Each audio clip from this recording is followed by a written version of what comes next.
While wandering around a yard sale, I found this lovely but rather beaten up drinks cabinet that had definitely seen better days. There were scratches all over it, the glass needed polishing, and it just genuinely looked like it'd been well loved. I decided that it needed a bit of TLC, so I picked it up for £20 and got right to work. Starting by taking the doors off, which turned out to be a little bit more difficult than I expected, as all the screws seemed to have just become one with the drinks cabinet itself. You can see me starting to get a little bit frustrated, as these screws don't come out very easily, and I ended up getting a pair of tweezers and just prying them out, then being able to use my fingers to then unscrew the rest of them out and take it out, so alternating between screwdrivers, tweezers and my fingers. We then had to try and take all the actual door furniture out as well, so the door stop and the lock plate, which had been varnished over so many times that I think it was just part of the cabinet at this point, and ended up with me actually having to hit it with a hammer to try and release the varnish and just enable me to pry it off, leaving a bit of a hole, but nothing a bit of filler can't fix. Even the back of the cabinet, which you'd expect would be up against a wall, looked a little bit woebegone. Inside, the wood was in dreadful condition, and even the locks weren't working properly, so I thought, let's just take the locks out and get some new ones. This too was a bit of a pain, because once again the screws seemed to have been basically one with the cabinet. I took the hinges off of all of the doors before obviously dropping them in like a little bath, just to give them a bit of a clean up and try and kind of improve upon them.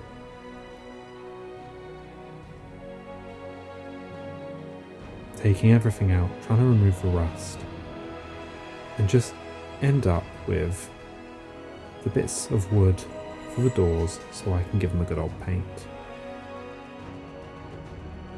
After cleaning up the hinges so that they were a bit more greased up, they can move around, they were, operating as a hinge should do, I then flicked my bench sander on, which has a wire wool head, and began making my entire workshop vibrate as I cleaned up all of these hinges.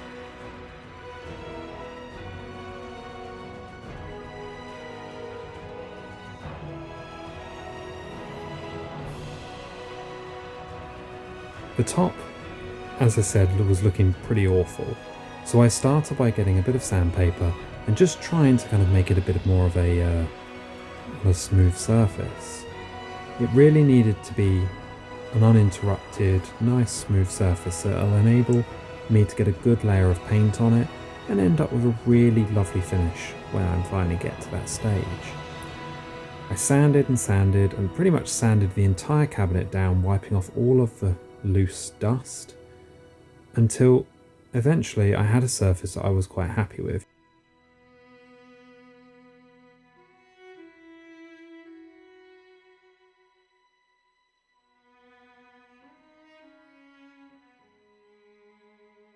Coda came to inspect my work, giving it the sniff of approval, and then I continued on.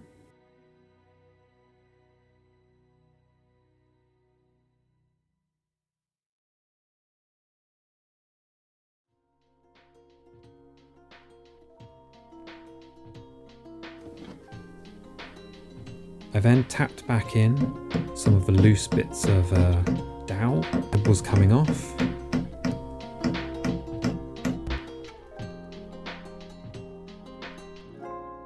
And then it was ready to be painted. So I started by priming it. That would have been obviously the best way of handling this, because I didn't want to obviously have the paint chipping off or any issues like that. So I used this just B&Q kind of primer and undercoat. I know a lot of people kind of don't rate it, but I've never had any issues with it, and quite frankly, so long as you're using a nice clean brush and you're quite methodical with it, I tend to find that it's actually quite good, and it's really good price for what it is as well. So I covered all of this in the primer, making sure to get into all kind of the nooks and crannies, being very careful not to cover the glass, and just working my way through until finally I had a nice primed surface that was ready to take my favourite brand of paint. So I use Authentico paint. I love Authentico paint, and although it's quite expensive, I find that it actually gives such a nice finish, and I just, I have no negative words to say about it. You've got to put on a few coats of paint. It's not one of the ones that you just slap it on and you're one and done kind of paint. As you can see, it's a bit patchy to start with. Then I've got my second coat on, and I would put about 3-4 coats of this. But once you do, it's excellent. I genuinely can't rave about Authentico paint enough.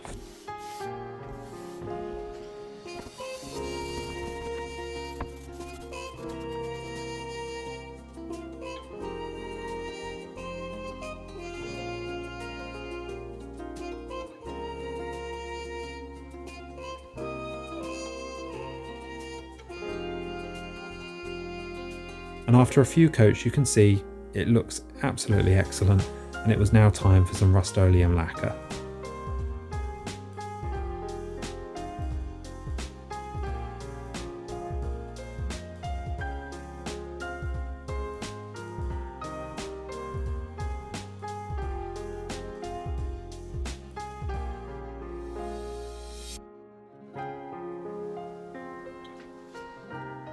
So what I'm hoping to do here is I'm hoping to kind of spray some black paint onto these so I can kind of give them a bit of a rub and buff gold effect without obviously getting too much onto the actual cabinet itself. Now, obviously the hope is that I can use some rub and buff gold paint to actually kind of give it a good kind of old style kind of aesthetic without obviously,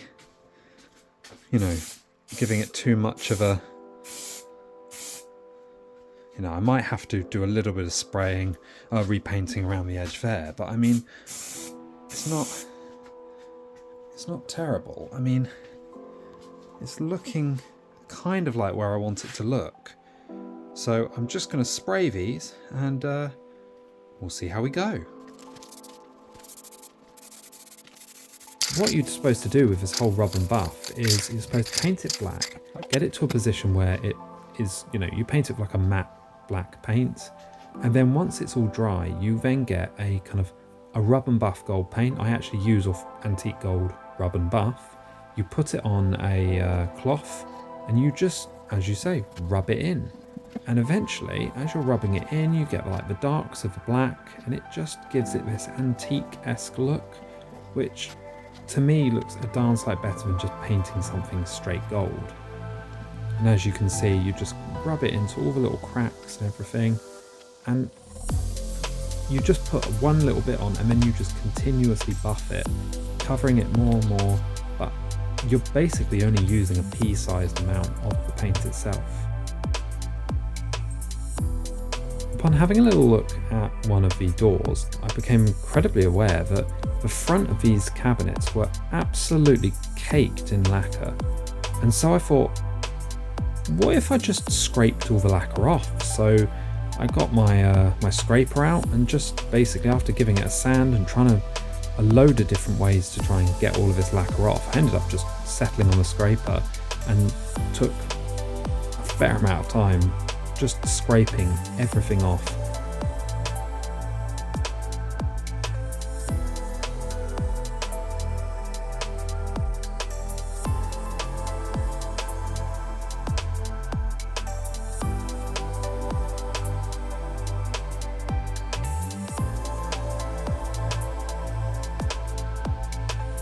Next, it was time to use some finishing oil.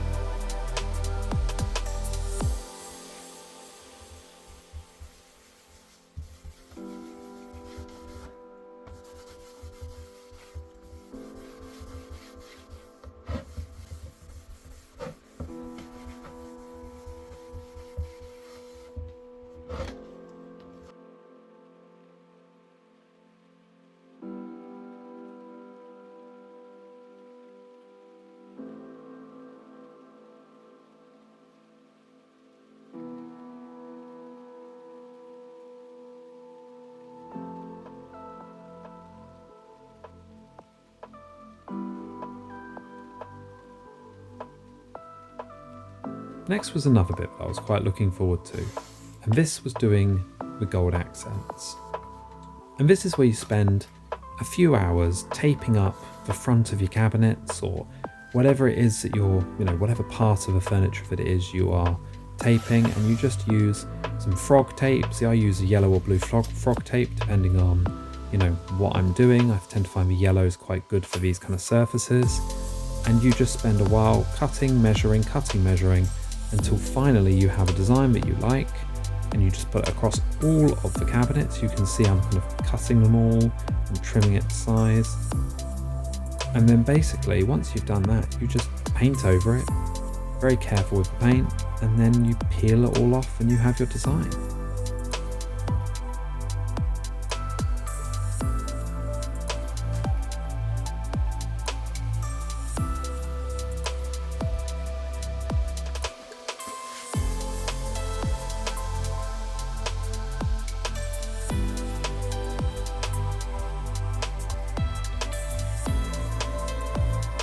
Once again, I used my little Rub and Buff gold paint here, but instead of just using like a P, I put a P kind of every few centimeters, and then once I rubbed all that in and kind of painted it in, it just looked excellent. And this enabled me to then just put a little bit more on the other door, do the exact same thing, and then it was time to let it dry.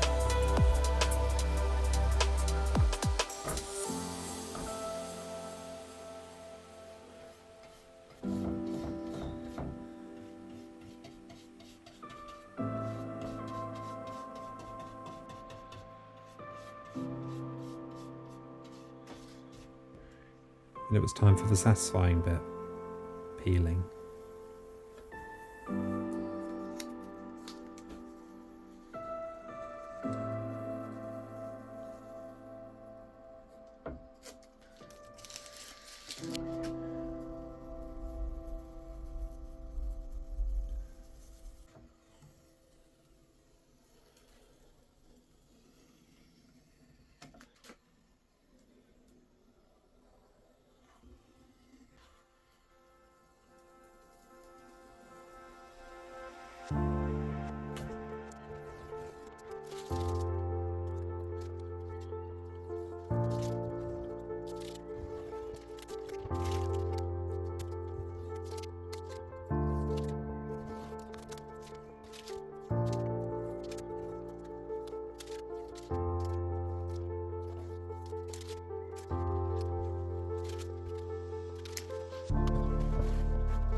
Finally, it was time to start assembling the cabinet. And giving it a bit of a clear up, you can see I've got a little bit of sawdust all over it at this stage, which I'm not entirely sure how that happened, but I've just started attaching the doors back on, screw by screw. You can see it wasn't exactly the easiest, but over time we had our doors in place.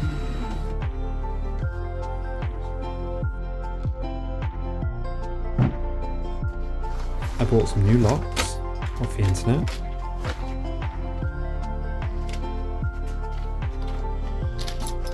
And then adjusted the locks so I could get them into the existing section. Drilled some holes, screwed them in place.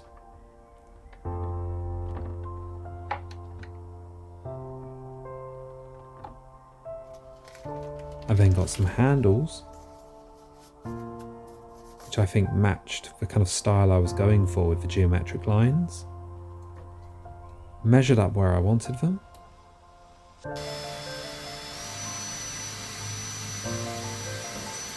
Drilled the holes, panicking that I might end up doing it wrong. And then did all the rest. I decided quite late stage as well that I really needed a shelf, So I just built one out of MDF, putting, you know, a little bit of strengthening in it, because obviously it's going to hold alcohol or whatever the customer, I guess, ends up wanting to use it for.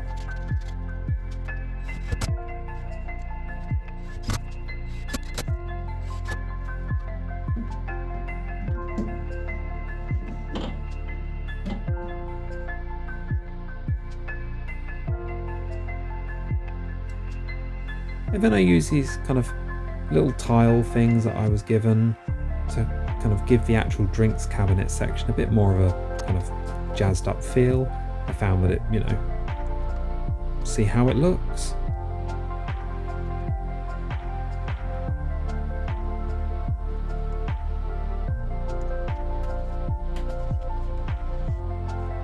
And I'm not truly sold on this, but I think it looks okay. So I stuck them in. And yeah, they would just kind of stick on tiles, but I think it gives the cabinet a bit of a wipeable section for if you are making drinks in it. And then I gave it a good old clean. And this led me on to the final result. I really love doing this cabinet, and it always makes me kind of smile to pick up something that would have just ended up in a skip or just being broken down for firewood and turning it into something nice. If you like this video, subscribe for more.